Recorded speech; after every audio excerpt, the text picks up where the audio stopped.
Hello everybody, कैसे हो सब लोग? आई होप सब लोग ठीक हो और सबने रिविजन किया, that is important, right?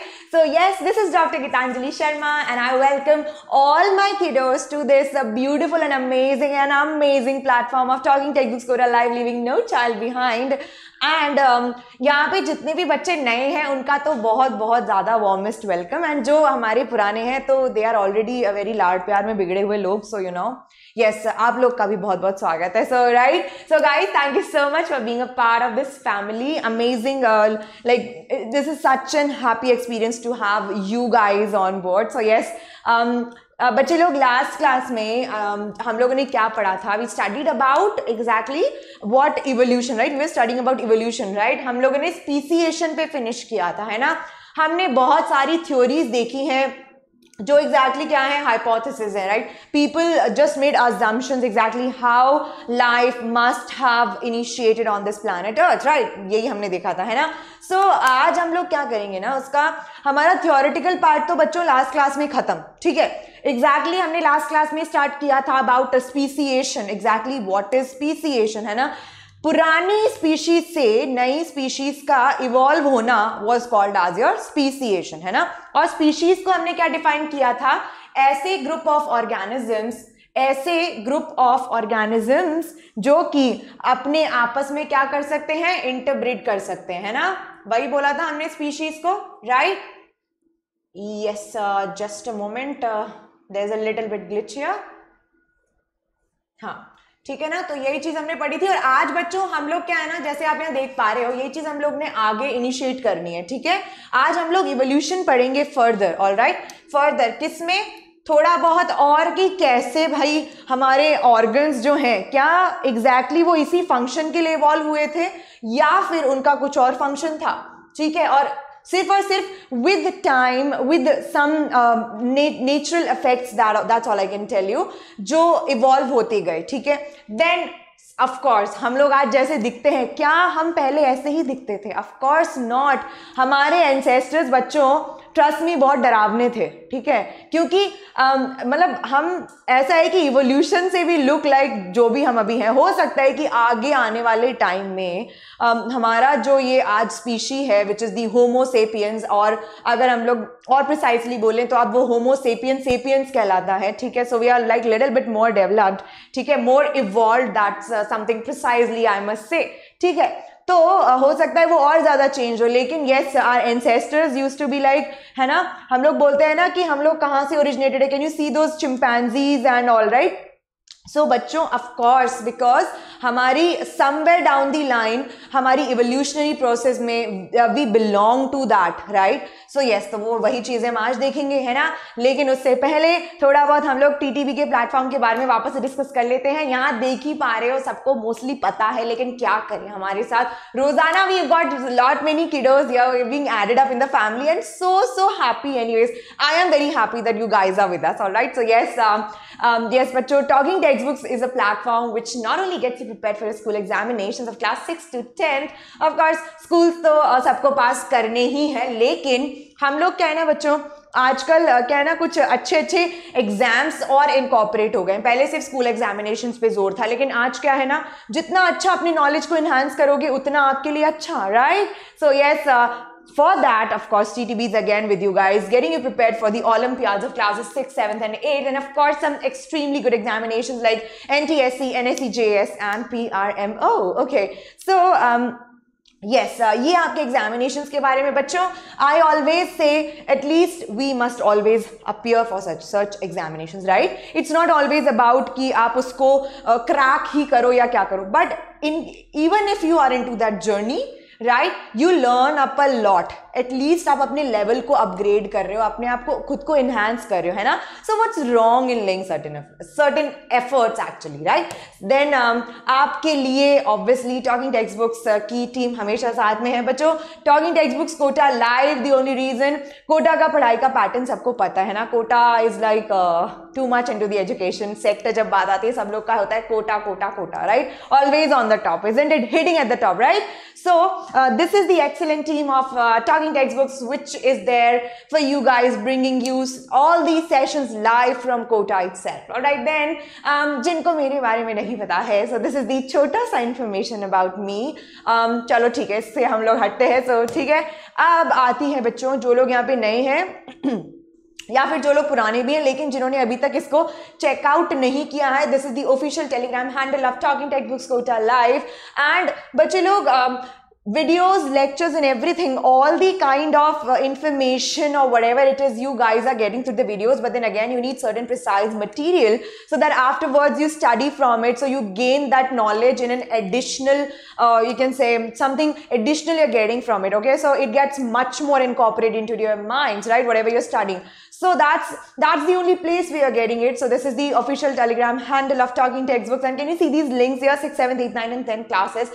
Here you get a sneak peek in the sample material and the DPPs of what exactly Talking Textbooks is offering for you. So at least go once and check them out, and in case if you're interested in getting them to your door, so just visit www.talkingtextbooks.in and then आपकी convenience के according दो packages हैं, एक test series है, एक complete year long package है. किसी को नॉलेज टेस्ट करना है, go for the test series. किसी को अगर बहुत अच्छे से अपना फ्रॉम द स्क्रैच बिगिनिंग अच्छे से प्रिपेयर करना है, which is of course a very good thing, so you can go for that. Whatever suits you the best. We care for both of the group of our children because we leave none of our childs behind.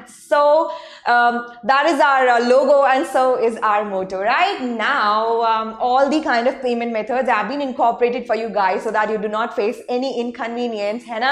So हर चीज में हम हमारा जो बच्चों लोगो है ना, that is our leaving no child behind, right, so we follow it everywhere. all right, so yes, अभी तक बहुत सारे लोग जान चुके हो, जो लोग नहीं जाने हैं वो जान जाएंगे. यहाँ पे बात आती है मेरे कोड की, that is GS Live. okay, ये अप्लाई करोगे 30% डिस्काउंट. सो 30% अगर छूट आपको चाहिए आपके पैकेजेस में, तो मेरा कोड आप अप्लाई कर सकते हैं, that is GS Live. Can you see this here?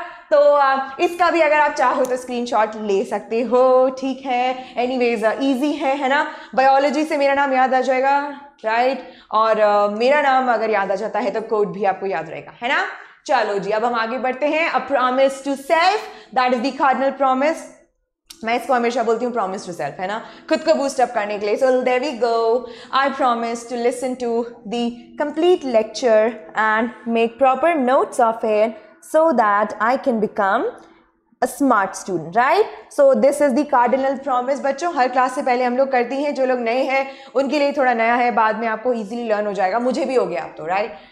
Yes, चलो जी, अब आते हैं हम हमारे टॉपिक के ऊपर, दैट इज योर. आज हम पढ़ेंगे बच्चों थोड़ा सा और इवोल्यूशन के बारे में, देन ह्यूमन इवोल्यूशन. ठीक है, तो वही आज का हमारा टॉपिक है. It's gonna be amazingly interesting. See again more of a theoretical part, कुछ इसमें बहुत ज़्यादा एक्सप्लेनेशन का नहीं है, बहुत easy. Yes, there are certain terminologies which you need to know that exactly what these terminologies are saying. Okay, इनका क्या मतलब है. So then terminologies are very much important बच्चों when it comes to your examinations, right, not only a theory but the MCQs and whatever you solve. So even if I always keep on prompting this, if certain term has got multiple names, you must be knowing it because you never know which and what term would come straightforward in an examination, so that in order to avoid any confusion your terminologies must be very much clear. चलो जी, moving ahead. Last time speciation के बारे में हमने पढ़ा था, है ना. अब बच्चों स्पीसिएशन में हमने देखा था पहला तो आपका जो है कि आपका ज्योग्राफिकल लोकेशन किस तरीके से स्पीशीज के फॉर्मेशन में हेल्प कर रहा है ना, किस तरीके से हेल्प कर रहा है. उसमें काफ़ी सारे फैक्टर्स हमने देखे थे कि किसी भी बैरियर की वजह से दो पॉपुलेशन ग्रुप्स, ठीक है, सेपरेट हो गए, then how two species would emerge out much more stronger.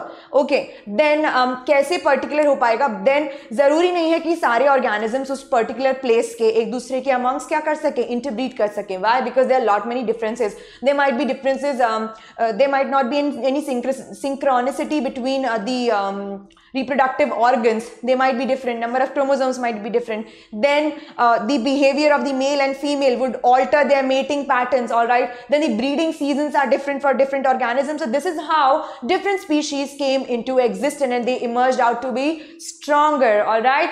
Then आपका यहाँ पे एक और आता है कि genetic drift caused by drastic changes in the frequencies of a particular genes by chance along. Obviously बात है, सेपरेशन हो गया तो वहां पे क्या आया बच्चों, जेनेटिक ड्रिफ्ट आया, है ना, जेनेटिक ड्रिफ्ट आया, वहां पे ब्रेक हुआ एक, ठीक है, तो कुछ पर्टिकुलर जीन्स की फ्रीक्वेंसीज क्या हो गई, बहुत ज्यादा इंक्रीज हो गई, कहीं पे बहुत ज्यादा रिड्यूस हो गई, तो इस तरीके से भी स्पीसीएशन में बहुत ज्यादा हेल्प हुआ, है ना.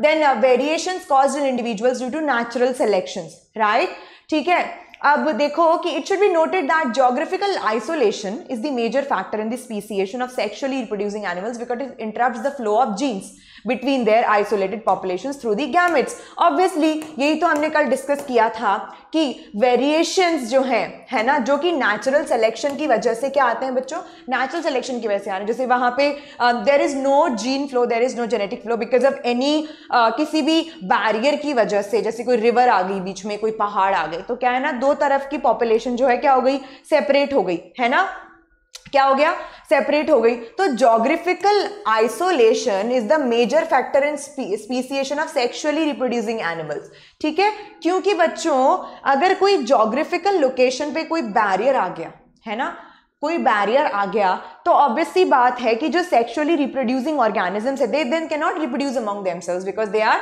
Separated by the barriers. तो यहाँ पे जो जीन फ्लो है ना, फ्लो ऑफ जीन्स ऑब्वियसली कब होगा, सेक्सुअल रिप्रोडक्शन के टाइम पे होगा, वो इन आइसोलेटेड पॉपुलेशंस के बीच में क्या हो गया, स्टॉप हो गया, है ना, क्योंकि कोई फर्टिलाइजेशन वहां नहीं हो रहा, ऑब्वियसली बात है, रिप्रोडक्शन नहीं हो रहा तो फर्टिलाइजेशन नहीं हो रहा, तो इसलिए वहां पे इंटरप्शन आ गया, है ना. तो जो स्पीशीज जहां है वो वहीं पे स्ट्रॉन्गर इमर्ज कर पाई. देन अगर उनका किसी दूसरी स्पीशी के साथ, किसी दूसरी स्पीशी के मेंबर के साथ, alright, they felt any of the factors were compatible, chromosome number, reproductive organs or anything, okay, the breeding season, the behavior patterns, anything, okay. So हो सकता है कि वहां पे उनके नेचर की वजह से उनके अंदर कुछ वेरिएशंस आ जाए और ये वेरिएशंस उनको बाकी मेंबर्स के साथ कोपुलेट करने के लिए, रिप्रोड्यूस करने के लिए क्या कर दें, एक्टिव कर दें, ऑलराइट, एंड फिजिबल बना दें उस प्रोसेस को. तो उसकी वजह से क्या होगा, नई स्पीशीज का डेवलपमेंट.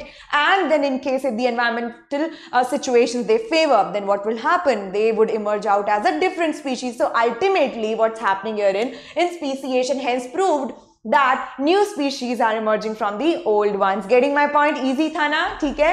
चलो जी, moving ahead.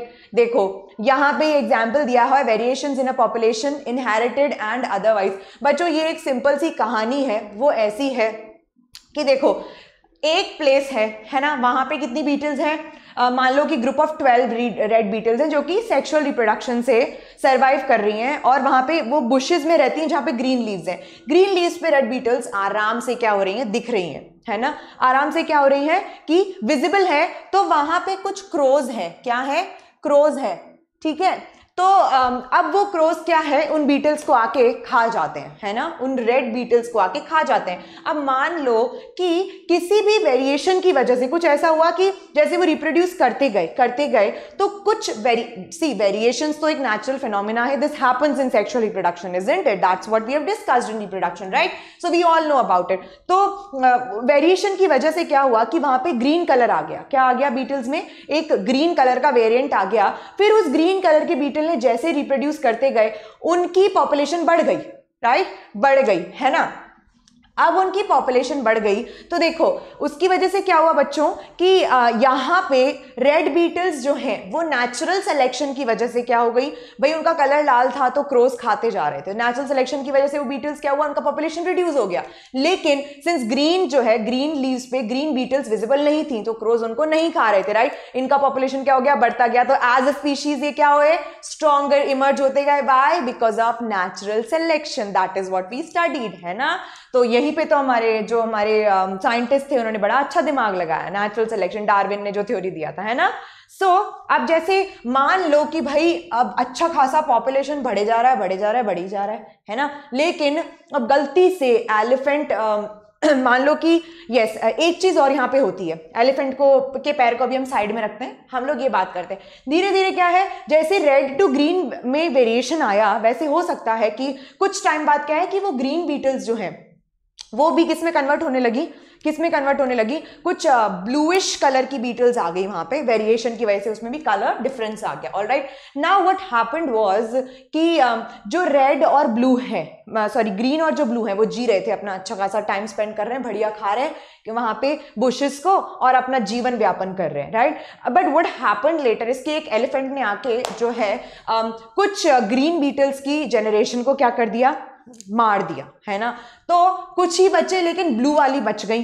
तो अब देखो वापस से यहाँ किसका फैक्टर आया, नेचुरल सिलेक्शन, है ना, क्योंकि ये नेचुरली हुआ। तो क्या हुआ, अगेन जो ब्लू बीटल्स हैं, राइट, ब्लू बीटल्स जो है उनका पॉपुलेशन इंक्रीज कर गया, ग्रीन वालों का रिड्यूस कर गया, क्योंकि मैक्सिमम रिप्रोड्यूसिंग जो थे बीटल्स वो मर गए सारे, है ना।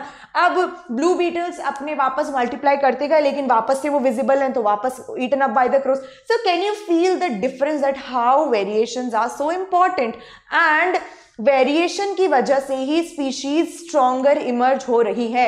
सो यही चीज बच्चों यहां पे जो है आपके इलिस्ट्रेटेड है। ऑलराइट, ठीक है। अब बच्चों हमने अभी पढ़ा evolution bye speciation, right, by the natural selection. Now it's all theoretical.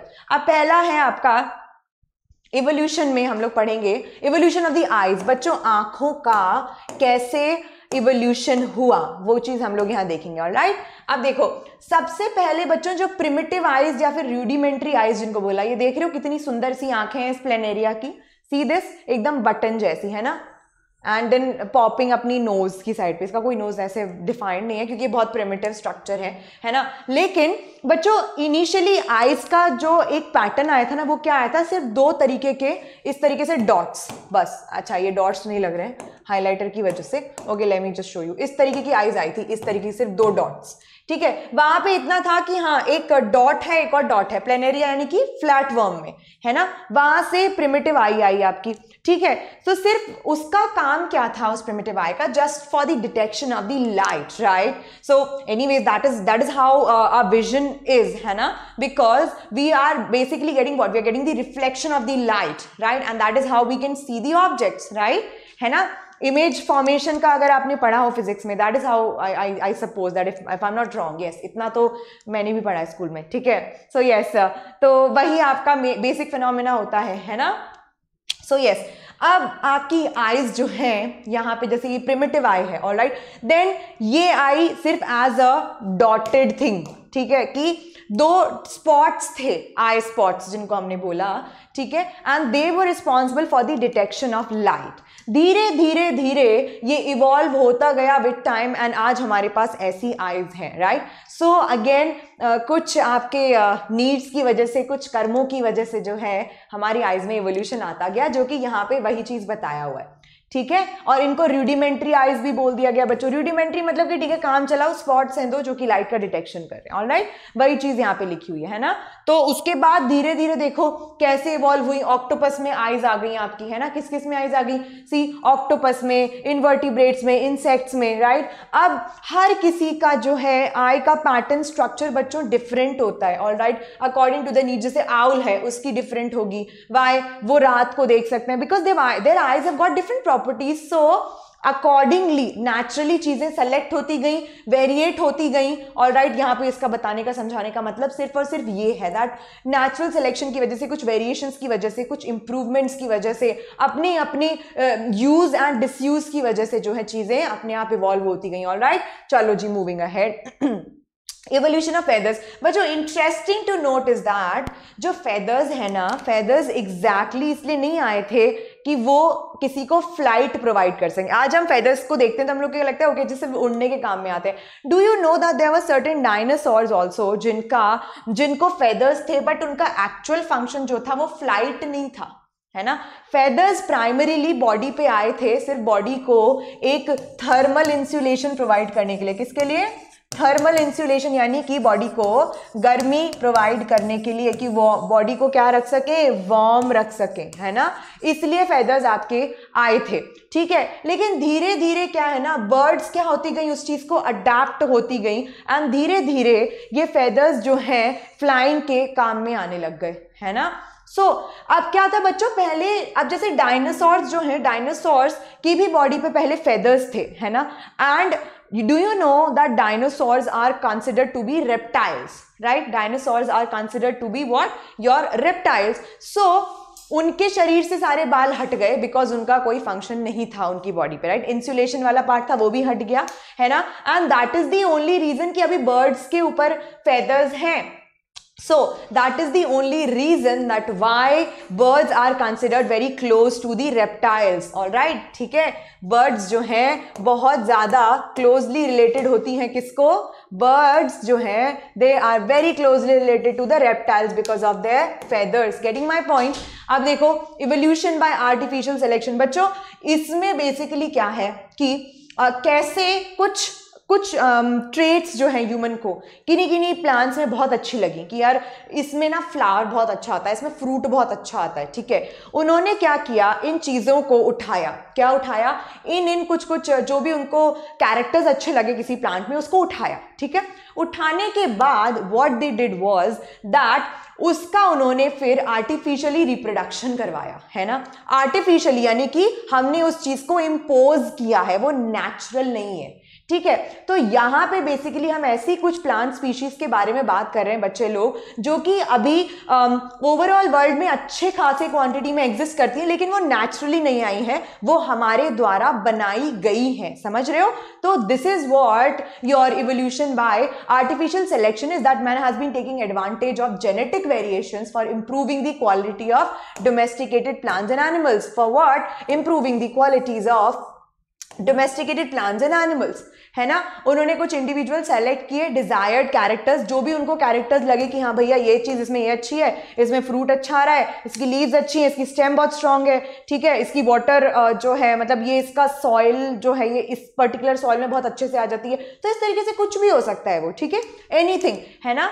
And उनको फिर उनको ह्यूमंस ने या जिन लोगों ने भी इनका इजाद किया बेसिकली उनको सेपरेट कर दिया नॉर्मल बीइंग से, जो नॉर्मल उनके एंसेस्टर्स थे, ऑलराइट. एंड देन उसके बाद काफी जनरेशन तक इन प्रोसेसेस को रिपीट किया गया, है ना. और इसकी वजह से भाई एक नई ब्रीड इजाद हो गई जिसमें कि डिजायर्ड कैरेक्टर्स थे जो हमें चाहिए था, है ना. बेसिकली इसमें ये पसंद है तो वो ले लिया, उसमें वो पसंद है वो ले लिया, वो ले लिया, वो ले लिया. फिर उसके बाद उसका जो है रिप्रोडक्शन या फिर बोले हम सेल्फ, देखो पॉलिनेशन में सेल्फ पॉलिनेशन से ऐसे कैरेक्टर्स ज्यादा आते हैं, कराते गए तो वो खुद में एक नई ब्रीड बन गई.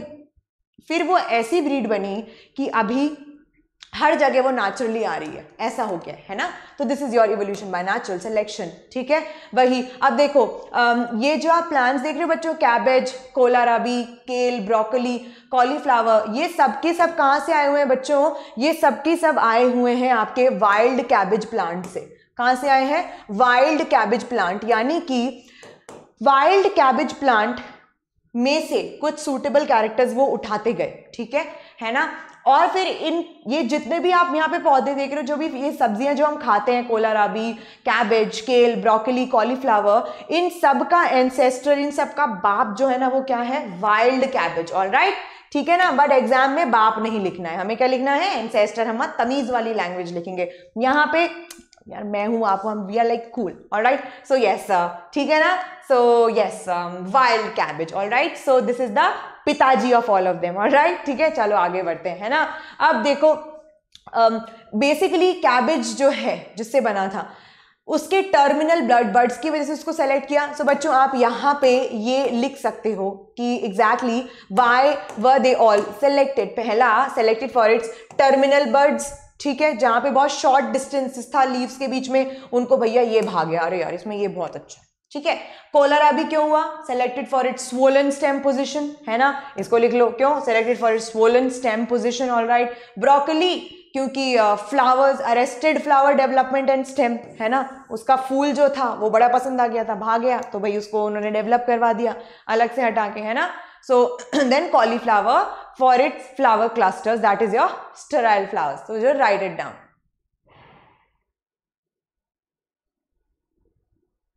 सो बेसिकली बच्चों ये जितनी भी क्रॉप्स हैं ये सब की सब कैबेज से आई हैं, ठीक है, वाइल्ड कैबेज से आई हैं. Getting my point. तो this was the example of your artificial selection, है ना.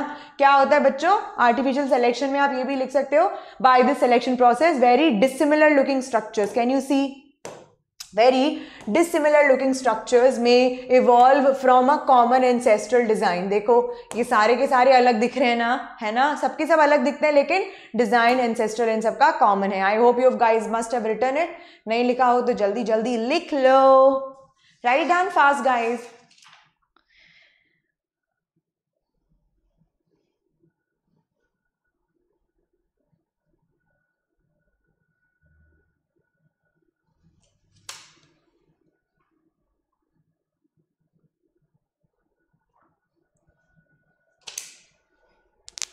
ठीक है, आया समझ में, इजी है ना. इसमें कुछ भी नहीं है बच्चे लोग. इट्स ऑल अबाउट आपको सिर्फ पता होना चाहिए आर्टिफिशियल सिलेक्शन में बेसिकली हम क्या कर रहे हैं, बाकी सारे में टर्मिनोलॉजीज पता होना चाहिए, राइट. सो इतना कुछ इसमें खासा है नहीं कि हम उसको समझें. थोड़ा बहुत टर्मिनोलॉजीज को आप याद रख लोगे सब हो जाएगा. Everything would be good, right. सिर्फ समझने का है इसमें मोस्टली जो है.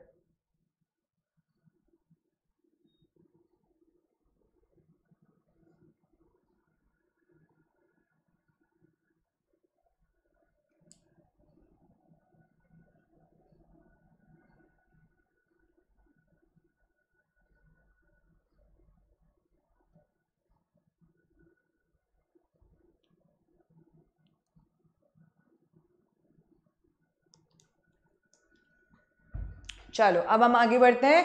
अब हम पढ़ेंगे बच्चों दैट यस ये हमने पूरा पूरा देख लिया था. That the same thing. No, wild cabbage is the ancestor सबका, है ना. सबका बाप कौन, वाइल्ड कैबेज, राइट, है ना. तो यही चीज यहाँ पे लिखी हुई है, राइट. हमने पहले कभी भी नहीं सोचा था बच्चों कि एक से हम इतने सारे प्लांट्स जो है, एक एंसेस्टर से इतने अलग अलग प्लांट्स निकाल सकते हैं. उनको देखोगे तो लगेगा सबकी सब अलग है, लेकिन नहीं, एंसेस्ट्री सबकी सेम है. जस्ट दैट हमने उसका आर्टिफिशियल इवोल्यूशन करवाया है. तो सी लाइक ह्यूमंस कितना महान काम कर रहे हैं, मतलब कुछ भी करते ही जा रहे हैं हम लोग यार, कमाल है नहीं. चलो अब देखो नेक्स्ट हम लोग पढ़ेंगे बच्चों कुछ morphological evidences of evolution. Exactly structurally ऐसे क्या क्या मॉर्फोलॉजिकल एविडेंसेस आए, है ना. अब देखो बच्चे लोग इसमें वापस से दिया certain terminologies which are important. Okay, so straightforward आपको वो टर्म्स आना चाहिए. क्या आना चाहिए, वो टर्म्स आपको एज इट इज आना चाहिए, ठीक है. जिसमें सबसे पहला है आपका कौन सा, होमोलोगस ऑर्गन्स और homology. Write it down and then उसके बाद सिंपली इसको मार्क कर लो. Same structure but different function. I'll tell you, I'll explain you. बताते हैं आपको, ठीक है. पहले लिख लो. पहला हम लोग पढ़ेंगे होमोलोगस ऑर्गन्स और होमोलॉगी, है ना. इसको लिख लो.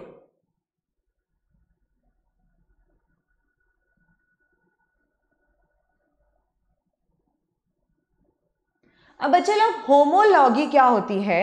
होमोलॉगी मतलब कि देखो सेम एंसेस्टर की वजह से, क्या, सेम एंसेस्टर की वजह से जो स्ट्रक्चर है, राइट, स्ट्रक्चर है वो सेम है, लेकिन इवोल्यूशन की वजह से कुछ भी एनवायरमेंटल चेंजेस हो सकते हैं, हैबिट्स हो सकती है किसी की वजह से, उसका फंक्शन डिफरेंट है ना.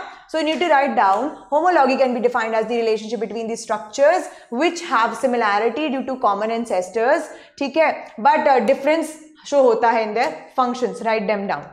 इसको लिखते भी रहो और ये भी समझो कि कैसे डिफरेंट होता है. बच्चों देखो आगे मैं इमेज में बताऊंगी, ठीक है. जैसे कि हमारी बोन्स का कुछ अरेंजमेंट है ना. हमारे पास पेंटाडेक्टाइल लिम्स होते हैं, पेंटा यानी कि 5, है ना.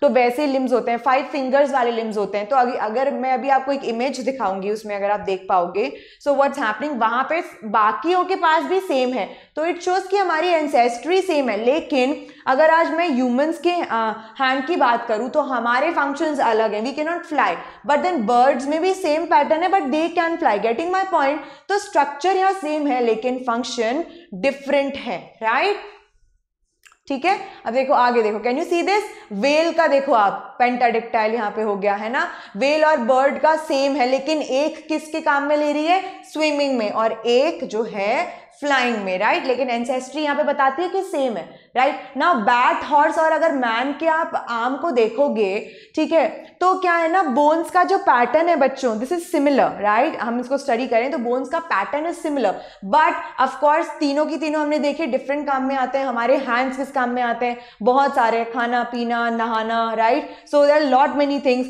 बट बैट्स का फ्लाइंग पर्पज है मोस्टली, हॉर्सेस का रनिंग, ओके, और walking, right. But so the structure here is, you know, the structure is same but functions यहाँ different है, right। Similarly बच्चों analogous organs जो हैं इसका हो जाता है बिल्कुल opposite, ठीक है। यहाँ पे structure different है लेकिन function same है, ठीक है। So homologous में homo मतलब कि structure is what, structure is same, homo structure is same but function is different, ठीक है। एनालॉगी या फिर एनालॉगस ऑर्गन्स क्या होते हैं, स्ट्रक्चर डिफरेंट है लेकिन फंक्शन सेम है। तो आपको अगर ये आता है मेन कोर लाइन तो आपको आसानी से पूरा का पूरा समझ में आ जाएगा। तो अब इसको डिफाइन कैसे करोगे, relationship between structures which though differ anatomically but would have superficial similarity due to similar functions, ठीक है। यानी कि अनाटमिकली यानी कि स्ट्रक्चरली, ऑलराइट, अनाटमिकली यानी कि स्ट्रक्चरली उसमें डिफरेंस हो सकता है लेकिन उनमें फंक्शंस में एक सुपरफिशियली सिमिलैरिटी रहेगी, ठीक है। यानी कि कुछ लेवल तक उसमें फंक्शंस में सिमिलैरिटी रहती है। जैसे कि विंग्स ऑफ इंसेक्ट है ना, अलग टाइप के होते हैं, बहुत अलग टाइप के बने होते हैं, फेदर्स के नहीं बने होते हैं। बर्ड्स के जो विंग्स हैं वो फेदर्स के बने होते हैं लेकिन फंक्शन दोनों में क्या है, सेम है, स्ट्रक्चर डिफरेंट है लेकिन फंक्शन सेम है। Getting my point. Similarly sting of bee and scorpion, right, दोनों ही डंक मारने के काम में आते हैं, ठीक है। किसमें, स्टिंग जो जहर है ना, आपका बेसिकली जो डंक मारने के काम में आ रहा है, राइट। ऐसे ही वो हमें काटते हैं अगर मैं ऐसी बात करूं तो, ठीक है, नॉर्मल में, right. And fins of fishes and flipper of whales, right. So सबका स्ट्रक्चर डिफरेंट है बच्चे लोग, बट क्या है, फंक्शन तो सेम है ना, ठीक है। सो आई होप ये समझ आया। इजी था यार आज का लेक्चर में, ऐसा सच कुछ है ही नहीं देखा जाए तो, है ना, बहुत इजी है। कैसे कैसे एवोल्यूशन हुआ समझना है। उसके बाद ऑब्वियसली बात है कि थ्योरी के लिए तो हमें पढ़ना ही है, राइट। लेकिन यहाँ पे क्या है बच्चों, कंसेप्ट समझना जरूरी है, लेकिन वो भी उसमें इतना ज्यादा, there is nothing much conceptual here anyways, बहुत ज्यादा इसमें नहीं था। आई रियली होप कि आप लोग को भी इजी लगा होगा, ऐसा कुछ है नहीं, लल्लू सा था, है ना। चलो, सो ये हो गया अपना आज का लेक्चर समाप्त, ठीक है। सो बच्चे लोग इजी था, वापस से मैं वही बोल रही हूँ, इट्स वेरी इजी, कुछ ऐसा खास था नहीं आज के लेक्चर में कि हम उसको याद करें, बस जो मैंने बताया है एग्जैक्टली वो चीज़ याद रखोगे। स्टोरी बनाने में तो हम वैसे ही एक्सपर्ट है ना। देखो सब बहुत खुश हो रहे हैं, my God. Okay, so anyways guys, अब लास्ट का हमारा एक और सेशन बचता है, उसके बाद ये chapter finish, alright. So yes, मैं हमेशा बोलती हूँ जिस भी रीजन की वजह से आपको वीडियो अच्छा लगा हो तो you can just hit a like, it's not a force, but you know अच्छा लगता है हमें भी देख के कि ओके चलो आप लाइक करते हो, इसका मतलब okay that you really liking the way we teach here, alright. And if I talk about me then you really liking biology, मेरे लिए वो बहुत ज़्यादा इंपॉर्टेंस रखता है, alright. So you can hit the like button, alright. हो सकता है किसी को चमगादड़ का वो डायग्राम अच्छा लगा हो या किसी को कुछ भी अच्छा लग सकता है, you know. So for that reason you can just hit that like button and of course subscribe कर देना टॉकिंग टेक्स्ट के चैनल को अगर आप लोग नए हो यहाँ पे एंड किसी ने सब्सक्राइब नहीं किया है तो of course do subscribe that. And यहाँ पे जो बेल आइकन है, ठीक है, कुछ भी गानों के लिए तो आप बहुत जल्दी कर देते हो, you need to see that oh god नया रिलीज क्या है यो हनी सिंह का। सो यहाँ पे हमारे बायोलॉजी और बाकी लेक्चर्स के लिए भी आप ये चीज़ कर सकते हो, कर देना यार, पढ़ाई भी तो जरूरी है, मतलब देखो यो हनी सिंह, ठीक है, बादशाह को देखो, जो देखना है वो देखो, लेकिन इट्स ओके, पढ़ाई भी जरूरी है, उसके लिए भी हिट करना होता है हमें, ठीक है। सो यस, वीडियोस के अपडेट्स के लिए and of course it's not only about the videos but talking text books bring lot many things of course, but for that you need to be a member here, so hit that subscribe button and of course bell icon press कर दो। And this is doctor Geetanjali Sharma guys taking a see off for now, tata सबको, loads of love to all my kids who's watching me and I will see you later, bye bye, take care.